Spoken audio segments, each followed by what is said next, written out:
Huwag kang magmamahal ng pangit. Hindi porket pangit, hindi ka na kayang ipagpalit. Paano kita hindi ipagpapalit? Tingin mo natutuwa ako?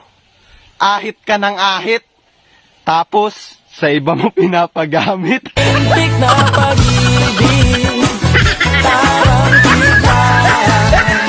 Huwag kang magmamahal ng pangit. Sila na nga nanlaloko, sila pagalit na galit. Hindi ako manloloko.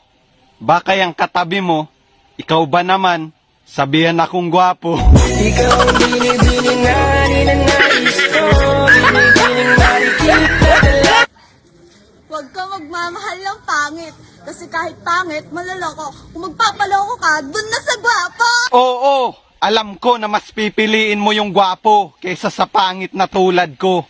Pero kaya hindi kayo pinapahalagahan kasi hindi kayo pinaghirapan. Ang sakit-sakit pala kapag naloko ka, kaya naman sa relasyon na to ayoko. Huwag kang magmamahal ng pangit. Kasi hindi ka niya kayang dalhin sa langit. Oo, hindi kita kayang dalhin sa langit.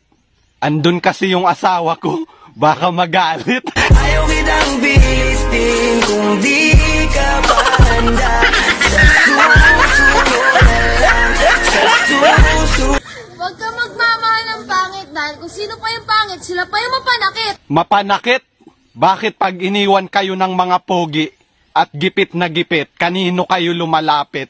Di ba sa aming mga pangit? Sana'y pinalam kita ng kilala. Pangit man sila sa iyong paningin, huwag kang mag-alala, hindi sila nagsisinungaling. Kung itsura lang ang labanan, alam ko talo ako. Pero kung patigasan ang ulo, subukan mo ako. Tumagilid, tumihaya, lumuhod at dumapa, na matapos na kami.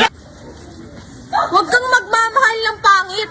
Kung sino pa yung pangit, siya pa yung hapit na hapit, kumabit. Hindi lahat ng pangit, kabit. Kaya lang naman kita pinagpalit kasi amoy kang anghit.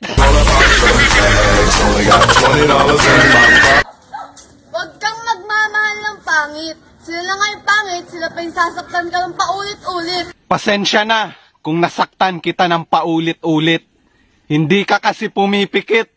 Kaya kinurot na lang kita sa singit.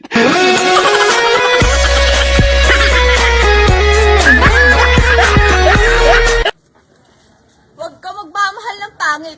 Kasi mukha silang puwet. Talagang huwag kang magmamahal ng pangit. Kasi siguradong wasakin yung puwet. Puso